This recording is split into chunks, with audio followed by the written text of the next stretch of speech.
तो जैसा कि हम बात कर रहे थे introducing insurance and it's components के ऊपर, हमने देखा जी इंश्योरेंस जो है बेसिकली एक मैनेजमेंट रिस्क मैनेजमेंट टूल है जिसके थ्रू जो पर्सन और पार्टीज को जो लॉस वो सफर करते हैं उनको बेयर करने के लिए एक इंश्योरेंस कंपनी के साथ वो कॉन्ट्रैक्ट साइन करते हैं ताकि उनके रिस्क को मिनिमाइज किया जा सके, कम से कम किया जा सके। हमने देखा जी कि जो इंश्योरेंस है वो बेसिकली जो एक्चुअली जो इंश्योरेंस कंपनीज हैं वो कौन कौन सी हैं, फिर इंश्योरेंस क्या है, फिर उससे रिलेटेड जो टर्म्स थी उसके ऊपर हमने डिस्कस किया वन बाय वन। इस सेक्शन के अंदर हम बात करेंगे कि इंश्योरेंस कंपनी किस प्रिंसिपल के तहत काम करती हैं, कैसे वो पैसा जनरेट करती हैं। देखें, इंश्योरेंस कंपनी जो है बेसिकली आप यूं समझे कि एक मैसिव पेंशन प्लान है, ठीक है, हम इसको इस तरह कह सकते हैं कि एक मैसिव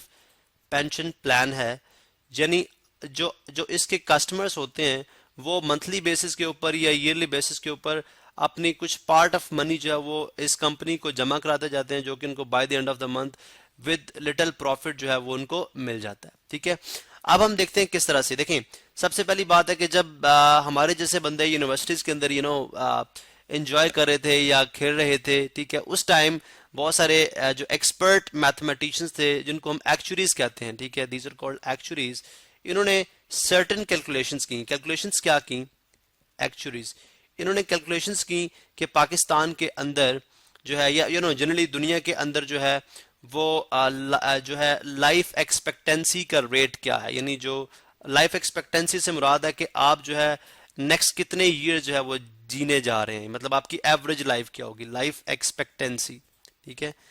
लाइफ एक्सपेक्टेंसी, यहाँ पे एक्सपेक्टेंसी, ठीक है। इसी तरह से जो क्या इसके अंदर डिक्रीज आ रहा है, इंक्रीज आ रहा है, उन्होंने इस बात को देखा जी कि इसके अंदर तो इंक्रीज आ रहा है, यानी जो एवरेज लाइफ है वो बढ़ती जा रही है विद, यानी किस वजह से? बिकॉज मेडिकल साइंस ने बहुत तरक्की की है। पहले लोग जो एक बुखार से जिनकी डेथ हो जाती थी या बहुत ज्यादा वॉर्स होती थी, ठीक है, जिसकी वजह से उनकी डेथ्स होती थी, अब वहां पे इसका सिलसिला नहीं है, मेडिकल एंड लाइफ की क्वालिटी इंप्रूव की है, तो आपकी लाइफ एक्सपेक्टेंसी इंक्रीज कर रही है, पहली बात। दूसरी बात उन्होंने ये भी कैलकुलेट की कि जो बेसिकली जो क्लेम्स लोग जो जो है एक्सपेंसेस जो लोग क्लेम करते हैं, ठीक है, अपने एक्सपेंसेस जो लोग क्लेम करते हैं उनकी रेशो क्या है, वो किस तरह से क्लेम करते हैं। अब इन चीज़ों की बेसिस के ऊपर उन्होंने इस बात को जो है वो स्टडी किया, इस रिजल्ट पे पहुंचे कि अगर गुड वॉल्यूम ऑफ कस्टमर्स हो, ठीक है, गुड वॉल्यूम ऑफ कस्टमर्स हो, ठीक, वॉल्यूम ऑफ कस्टमर्स हो, तो उनसे हम जो है अगर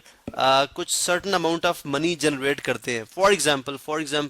हम बात कर लेते हैं जी कि अगर अगर एक कंपनी है, जैसे स्टेट लाइफ की बात कर ले, स्टेट लाइफ के पास लेट से हम फर्ज करें, लेट से स्टेट लाइफ के पास 20,000 कस्टमर हैं, लेट से, ये जस्ट एग्जांपल, अब बहुत ज्यादा होंगे, मैं जस्ट एक रफ नंबर ले रहा हूँ, लेट से 20,000 कस्टमर्स हैं, ठीक है। अब 20,000 कस्टमर में चूंकि लाइफ एक्सपेक्टेंसी इंक्रीज करी है, 20,000 कस्टमर में 20,000 कस्टमर जो अपनी प्रीमियम जो यानी मंथली जो इंस्टॉलमेंट है, ठीक है, अगर वो पे करते हैं कितनी, लेट से वो भी 20,000 रुपये, ठीक है, यानी रुपीज 20,000, ठीक है। तो एक साल, और ये सालाना पे कर रहे हैं, लेट से ये सालाना पे कर रहे हैं, और एक साल के अंदर हम कैलकुलेटर भी रख लेते हैं, एक साल के अंदर 20, बल्कि हम यहाँ पे इसकी कैलकुलेटर की यहाँ पे फिलहाल जरूरत नहीं है, यानी 1 ईयर प्रीमियम, यानी एक साल का जो प्रीमियम आएगा इस जो कंपनी है, आई मीन इंश्योरेंस कंपनी है स्टेट लाइफ को, जो एक साल में प्रीमियम आएगा वो कितना आएगा? 20,000 कस्टमर्स, 20,000 लोगों ने अपने पैसे जमा कराए, यानी अपनी इंस्टॉलमेंट जमा कराई, ठीक है। कितनी इंस्टॉलमेंट थी? रुपीज 20,000 पर हेड। तो बेसिकली आप 2 टाइम्स 4 और आगे 8 0, 1 2 3 4 5 6 7 8, तो 10 100,000 10,000 लाख 10 लाख करोड़ 10 करोड़, तो ऑलमोस्ट 40 करोड़ 40 करोड़ रुपया जो है वो मंथली बेसिस के ऊपर, रुपीज 40 करोड़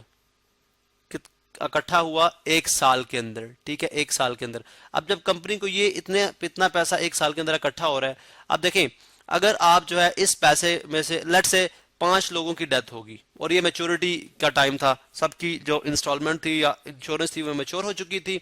इसमें से लाइफ एक्सपेक्टेंसी क्या है, 20,000 कस्टमर्स में लेट से जो है चले 50 लोगों की डेथ होगी, ठीक है, 50 लोगों की डेथ होगी। अब अगर 50 कस्टमर्स की डेथ हो रही है, ठीक है, हादसाती तौर पे या किसी तरह से भी, बिकॉज वो लाइफ एक्सपेक्टेंसी जो हादसाती तौर पे हो रही है बहुत कम हो रही है, जैसे मैंने पहले मेंशन किया। अब 50 लोगों की अगर डेथ हुई है तो कंपनी 50 लोगों को, लेट से उनका जो टोटल, बिकॉज ये हमने जो इंस्टॉलमेंट फाइंड आउट किया है, ये लेट सपोज एक जो है वो, इसके अंदर बहुत सारे रेवेन्यूज जो मैंने अभी इंक्लूड नहीं किए वो भी इंक्लूडेड होते हैं, लेकिन हम जस्ट इसको अगर एज इट इज भी लें तो 20,000 ये है। और अगर एक कंपनी जो है 20 साल के लिए ही जो है वो अपने आप, एक कस्टमर 20 साल के लिए ही करता है, 20 साल के लिए अपने आप को रजिस्टर करता है, तो 20 अरब यानी 20 साल की उसकी इंश्योरेंस पॉलिसी है, मैच्योरिटी टाइम 20 साल है, तो 20 अरब 20 अगर आप करते हैं तो 50 मल्टीप्लाई बाय 20 मल्टीप्लाई बाय 20,000, ठीक है, रुपीस, यहाँ पे मैं लिखूंगा रुपीस 20,000। अब यानी कंपनी कितना पैसा रिटर्न करेगी, यानी इतने लोगों को डेफिनेटली आपने पैसा रिटर्न करना है, तो 20 आप देखें 20 मल्टीप्लाई बाय 50 मल्टीप्लाई बाय 20,000, 1 2 3 4, ठीक है, 20,000। तो आपने कितना कितना पैसा वापस किया, 10 100,000 10,000 लाख 10 लाख करोड़। तो आपने देखें 40 करोड़ में से आपने रुपीस टू 2 करोड़, आप सिंपल में लिख लें 2 करोड़ पे आपने वहां पे दे दिया। अब आप इमेजिन करें कि जो है 40 करोड़ में से 2 करोड़ दे रहे हैं, मीन के 38 करोड़ पे आपके पास मौजूद है, ठीक है। अब चाहे आप उसका बिजनेस करें, चाहे आप उसको बैंक के अंदर रख के उस पर इंटरेस्ट लें, ठीक है, जो बहुत सारी जो है इंश्योरेंस कंपनीज कर रही हैं, ठीक है। अब इतना ज्यादा पैसा जब आपके पास महफूज रहेगा, जिसको आप इन्वेस्ट करते हैं, जिसको आप बैंक में जमा कराते हैं, जिसके थ्रू आप बहुत सारे बिल्डिंग्स बना के उनको रेंट आउट करते हैं, उनको जो है सेल करते हैं, तो बेसिकली बहुत सारे बिजनेसेस हैं जिनसे जो आप कर सकते हैं, जिसके थ्रू आप पैसे को बेसिकली आप यूटिलाइज करेंगे और इस पैसे से फर्दर पैसा अर्न करेंगे, तो आप जो है अरबों खरबों रुपया कमा सकते हैं। एक तो मेथड ये है, ठीक है। दूसरा उन्होंने ये भी कैलकुलेट किया कि जो जो इंश्योरेंस का बेसिकली जो मेच्योरिटी से पहले, यानी जिसको हम बोलते हैं लैप्स रेट, जो लैप्स रेट है वो बहुत ज्यादा है,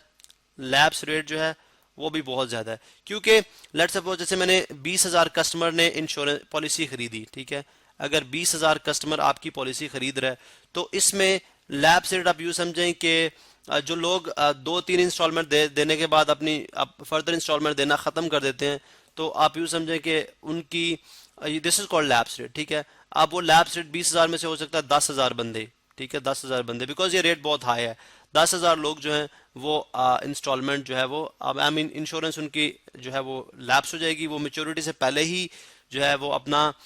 बेसिकली जो है इंश्योरेंस देनी ख़त्म कर देंगे, इंश्योरेंस पॉलिसी से कॉन्ट्रैक्ट जो है वो उसको उससे रिजाइन कर देंगे, जिसकी वजह से उस यानी उस इंश्योरेंस कंपनी को जो प्रॉफिट देना था उसके ऊपर वो प्रॉफिट नहीं देना पड़ेगा, ठीक है, जिसकी वजह से कंपनी को अगेन यहाँ पे बहुत ज़्यादा फायदा होगा, ठीक है। इसी तरह से जो है नेक्स्ट जो इंपॉर्टेंट चीज़ है, कंपनी जो है वो डेफिनेटली इंश्योरेंस यानी कॉन्ट्रैक्ट में आने से पहले लोगों के बहुत मेडिकल वगैरह किए जाते हैं, यानी जिसके अंदर अगर कोई बंदा बीमार होगा जिसकी लाइफ एक्सपेक्टेंसी बहुत कम है उसको इंश्योरेंस दी नहीं जाती, तो कंपनीज अपने इन पे पूरे जो है वो मेजर्स लेती हैं, जिसके बाद जो है वो इस पॉलिसी को जो है वो कॉन्ट्रैक्ट में लेके आती हैं, ठीक है। तो इस तरह से इंश्योरेंस कंपनी जो है बहुत ज़्यादा पैसा अर्न कर रही हैं और उसके अगेंस्ट जो लोगों को फैसिलिटेट भी करती हैं।